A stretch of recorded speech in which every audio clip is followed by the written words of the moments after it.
Il y a des jours, dans ma classe, je ne sais plus où donner de la tête. Je dois m'adapter à Maxime qui a un TDAH et une dyslexie dysorthographie mixte, à Claudie qui a un manque flagrant d'organisation, à Amélie dont la vie personnelle est difficile, à Gustave qui apprend à vivre avec une maladie mentale, à Frédéric qui a des difficultés motrices, à Emeline qui ne fait rien comme les autres, à Raphaël et son perfectionnisme, et à Xavier qui termine tout en 15 minutes et qui dérange le reste du temps. Au fond, aucun de mes élèves n'a les mêmes besoins que son voisin et n'apprend de la même façon. Dans ce contexte, est-ce que c'est normal que je me sente submergé? Que j'ai parfois l'impression de passer mon année en gestion de l'urgence?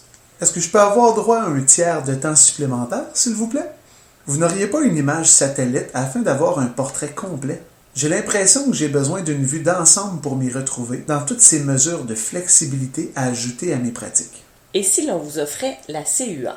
Qu'est-ce que la CUA? La conception universelle de l'apprentissage est une approche innovatrice de l'enseignement qui sous-tend une planification inclusive en prévoyant les besoins individuels des élèves et en les intégrant dans une vision globale pour éviter les ajustements multiples. Je ne suis pas certain d'avoir tout compris.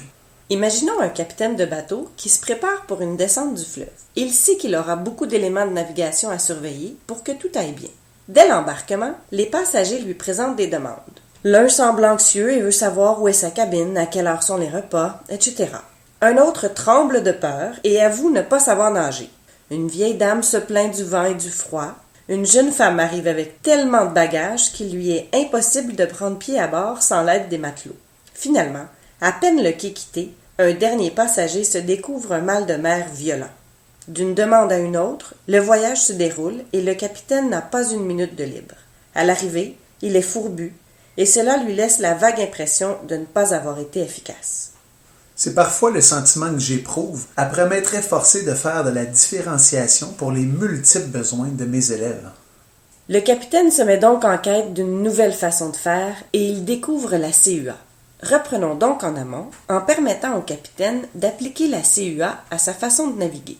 Disons que le capitaine décide d'afficher le plan du bateau sur le pont principal, incluant l'emplacement des toilettes, ainsi qu'une carte maritime avec le trajet prévu pour le voyage et les attraits à observer pendant le trajet.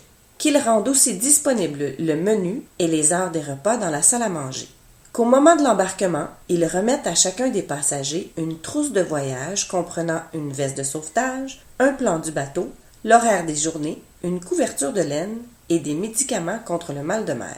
Tout porte à croire que la traversée se fera de façon moins contraignante pour le chef à bord, mais aussi pour les passagers qui pourront utiliser les moyens dont ils ont besoin. Par exemple, un passionné du monde maritime, calme et discret, qui n'aurait pas osé demander, sera heureux de suivre leur itinéraire sur la carte.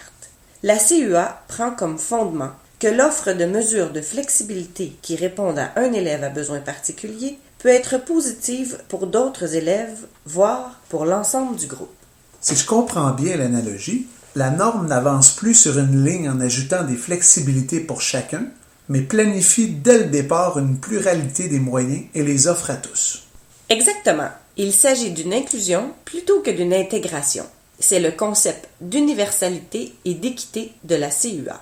Les récentes recherches en neurosciences nous démontrent que la variabilité des cerveaux humains est si grande qu'il n'est plus possible de considérer qu'il y a un apprenant type. Cette diversité se manifeste dans la façon de percevoir l'information, dans les habiletés et processus cognitifs utilisés, dans les réactions face à des situations et des contextes différents, et selon les phases de développement de l'élève.